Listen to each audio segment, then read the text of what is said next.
जागरूक जनतेचे एकमत, आपलं जागृत जनमत। कल्लेश्वर तलावात छत्रपती शिवाजी महाराज अश्वारूढ पुतळा उभारण्याचा निर्णय।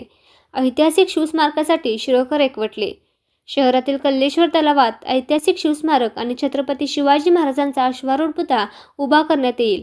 हे शिवस्मारक होण्यासाठी सर्वतोपरी सहकार्य करण्याची भूमिका सर्व शिरोळकरांनी झालेल्या बैठकीत एकमुखाने घेतली।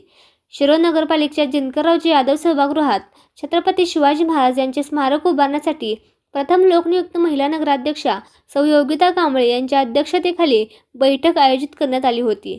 शिवस्मारक उभा करण्यासाठी स्थापन करण्यात आलेल्या शिवशाहू प्रतिष्ठानचे अध्यक्ष रावसाहेब देसाई, उपाध्यक्ष तथा उपनगराध्यक्ष पृथ्वीराज सिंह यादव यांच्यासह समितीचे सर्व सदस्य सदर बैठकीस उपस्थित होते। समितीचे सचिव अविनाश माने यांनी उपस्थितांचे स्वागत केले। शिवशाहू प्रतिष्ठानचे उपाध्यक्ष तथा उपनगराध्यक्ष पृथ्वीराज सिंह यादव यांनी आपल्या प्रास्ताविकात शिवस्मारक उभारण्यासाठी स्थापन करण्यात आलेल्या शिवशाहू प्रतिष्ठानला शासन मान्यता मिळाली असल्याचे सांगितले।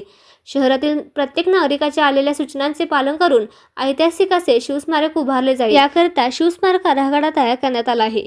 यामध्ये छत्रपती शिवाजी महाराजांचा अश्वारूढ पुतळा, संग्रहालय, अभ्यासिका, बैठक व्यवस्था सर्व सोयीयुक्त असे शिवस्मारक उभारले जाणार आहे। यासाठी लागणारा निधी मिळवण्यासाठी शासन दरबारी सामूहिक प्रयत्न करण्यात येईल असे सांगितले। आर्किटेक्ट विवेकानंद मुळीक यांनी तयार केलेल्या शिवस्मारकाचे चित्रफितीद्वारे सादरीकरण करण्यात आले। यावेळी कल्लेश्वर तलावात उभा करण्यात येणाऱ्या शिवस्मारकाला बैठकीत सर्वानुमते मान्यता देण्यात आली।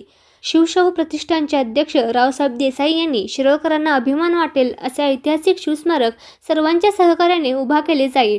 नागरिकांनी सुचवलेल्या सूचना विचारात घेऊन काम केले जाईल असे सांगितले। यावेळी बैठकीत सर्व नगरसेवक, नगरसेविका, शिरोळमधील प्रतिष्ठित नागरिक, सामाजिक कार्यकर्ते, प्रसारमाध्यमांचे प्रतिनिधी यांच्यासह विविध क्षेत्रातील मान्यवर मोठ्या संख्येने उपस्थित होते। जागृत जनमत न्यूजसाठी शिरोळहून संपादक विनोद पाटील।